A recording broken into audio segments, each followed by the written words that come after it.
ಆತ್ಮೀಯರೇ ನಮಸ್ಕಾರ. ಪರಿವಾರ್ ಟಿವಿಗೆ ಸ್ವಾಗತ ಸುಸ್ವಾಗತ. ನಾನು ಮಣಿಕಂಠ ಸೂರ್ಯ. ಸಿಎಂ ಸಿದ್ದರಾಮಯ್ಯ ಅವರಿಂದ ಸ್ವಾಭಿಮಾನಿ ಸಮಾವೇಶಕ್ಕೆ ಸಜ್ಜು. ಡಿಸಿಎಂ ಡಿಕೆ ಶಿವಕುಮಾರ್ ಕೊಟ್ರು ಬಿಗ್ ಶಾಕ್. ಹೌದು ಗೆಳೆಯರೆ, ನಿಮ್ಗೆಲ್ಲ ಗೊತ್ತಿರೋ ಹಾಗೆ ಕರ್ನಾಟಕದಲ್ಲಿ ಕಳೆದ ಚುನಾವಣೆಯಲ್ಲಿ ಭಾರೀ ಬಹುಮತದಿಂದ ಕಾಂಗ್ರೆಸ್ ಜಯಬೇರಿ ಬಾರಿಸಿತು. ಇದರ ನಡುವೆ ಶುರುವಾದ ಸಿಎಂ ಸೀಟಿನ ಜಟಾಪಟಿ. ಆಗ ನಡೆದ ಒಂದು ಒಪ್ಪಂದದಿಂದ 2.5 ವರ್ಷ ಸಿದ್ದರಾಮಯ್ಯ ಸಿಎಂ ಆಗಿರ್ತಾರೆ. ಅದಾದ ಮೇಲೆ ಡಿಕೆ ಶಿವಕುಮಾರ್ ಸಿಎಂ. ಈ ಮಾತುಗಳು ನಿಮಗೆಲ್ಲ ತಿಳಿದಿರೋ ವಿಚಾರ. ಇದರ ನಡುವೆ ಅದೆಷ್ಟೋ ಬಾರಿ ಸಿಎಂ ಸ್ಥಾನದಿಂದ ಸಿದ್ದರಾಮಯ್ಯ ಕೆಳಗಿಳಿತಾರೆ. ಆ ಸ್ಥಾನಕ್ಕೆ ಡಿಕೆ ಶಿವಕುಮಾರ್ ಬರಬಹುದು ಅನ್ನೋ ಲೆಕ್ಕಾಚಾರ. ಜೊತೆಗೆ ಸಿದ್ದರಾಮಯ್ಯ ಪೂರ್ತಿ 5 ವರ್ಷ ನಾನೇ ಸಿಎಂ, ನಮ್ಮದೇ ಕಾಂಗ್ರೆಸ್ ಅಂತ ಆರ್ಭಟಿಸ್ತಾ ಇರೋದು ನಿಮಗೆಲ್ಲ ಗೊತ್ತಿರೋ ವಿಚಾರನೇ.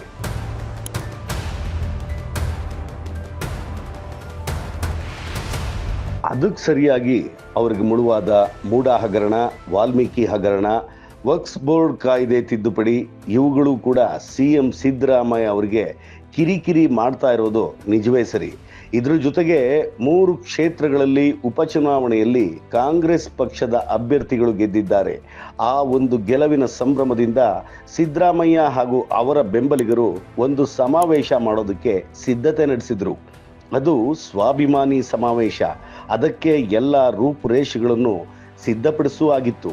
ಅದರ ಮೂಲ ಉದ್ದೇಶ ಕರ್ನಾಟಕದಲ್ಲಿ ಕಾಂಗ್ರೆಸ್ ಶಕ್ತಿ ಅದ್ಭುತವಾಗಿದೆ, ಹಾಗೆ ಮೂಡಾ ಹಗರಣ, ವಾಲ್ಮೀಕಿ ಹಗರಣದಿಂದ ನಾವು ಮುಕ್ತರಾಗಿದ್ದೇವೆ, ವಕ್ಫ್ ಬೋರ್ಡ್ ಹಗರಣ ಅಷ್ಟು ಗಾಬರಿ ಮಾಡ್ಕೊಳ್ಳೋ ಅಗತ್ಯವಿಲ್ಲ ಅಂತ ಹೇಳೋದಕ್ಕೆ ಒಂದು ರೀತಿಯಲ್ಲಿ ಅಹಿಂದು ಸಭೆ ಕರೆದು ಅವರ ಅಂದರೆ ಸಿದ್ದರಾಮಯ್ಯ ಅವರ ಬಲ ಪ್ರದರ್ಶನ ಮಾಡಬೇಕು ಅಂತ, ಹಾಗೂ ಗರ್ವಭಂಗ ಮಾಡ್ತೀನಿ ಅಂತ ಹೇಳಿದ ದೇವೇಗೌಡರಿಗೆ ಅವರದೇ ಜಿಲ್ಲೆಯಲ್ಲಿ ತಮ್ಮ ತಾಕತ್ತು ಪ್ರದರ್ಶನ ಮಾಡೋದಕ್ಕೆ ಸಿದ್ದರಾಮಯ್ಯ ಅವರ ಸಿದ್ಧತೆ ನಡೆದಿತ್ತು.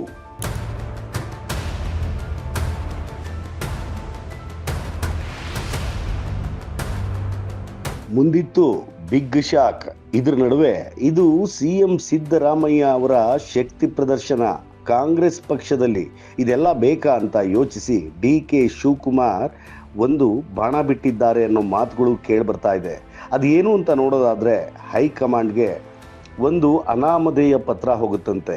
ಆ ಪತ್ರದಲ್ಲಿ ಸ್ಪಷ್ಟವಾಗಿ ದಾಖಲಿಸಿದ್ದಾರೆ, ಇದು ಸಿಎಂ ಸಿದ್ದರಾಮಯ್ಯ ಹೆಸರಲ್ಲಿ ನಡೀತಿರೋ ಸಮಾವೇಶ, ಅದರ ಬದಲು ಕಾಂಗ್ರೆಸ್ ಸಮಾವೇಶ ನಡೆಸಬೇಕು.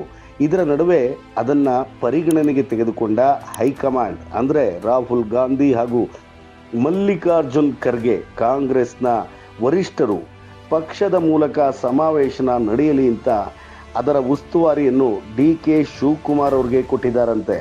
ಒಟ್ಟಾರೆ ಸಿಎಂ ಸಿದ್ದರಾಮಯ್ಯ ಅವರ ಸ್ವಾಭಿಮಾನಿ ಸಮಾವೇಶ ಈ ಕಾಂಗ್ರೆಸ್ ಸ್ವಾಭಿಮಾನಿ ಸಮಾವೇಶ ಆಗಿ ತಯಾರಿ ನಡೆಯೋಕ್ಕೆ ಶುರುವಾಯಿತು.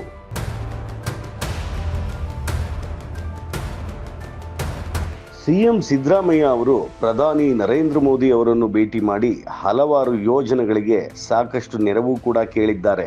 ಆದರೆ ಕರ್ನಾಟಕದಲ್ಲಿ ಸಚಿವರ ಬದಲಾವಣೆ ಕೂಗು ಕಾಂಗ್ರೆಸ್ ಪಕ್ಷದಲ್ಲಿ ಕೇಳಿಬರ್ತಾ ಇದೆ. ವಿರೋಧ ಪಕ್ಷದವರು ಸಿದ್ದರಾಮಯ್ಯ ಅವರನ್ನು ಪ್ರಶ್ನೆ ಮೇಲೆ ಪ್ರಶ್ನೆ ಮಾಡ್ತಾ ಇರೋದು ಎಲ್ಲರಿಗೂ ಗೊತ್ತಿರೋ ವಿಚಾರನೆ.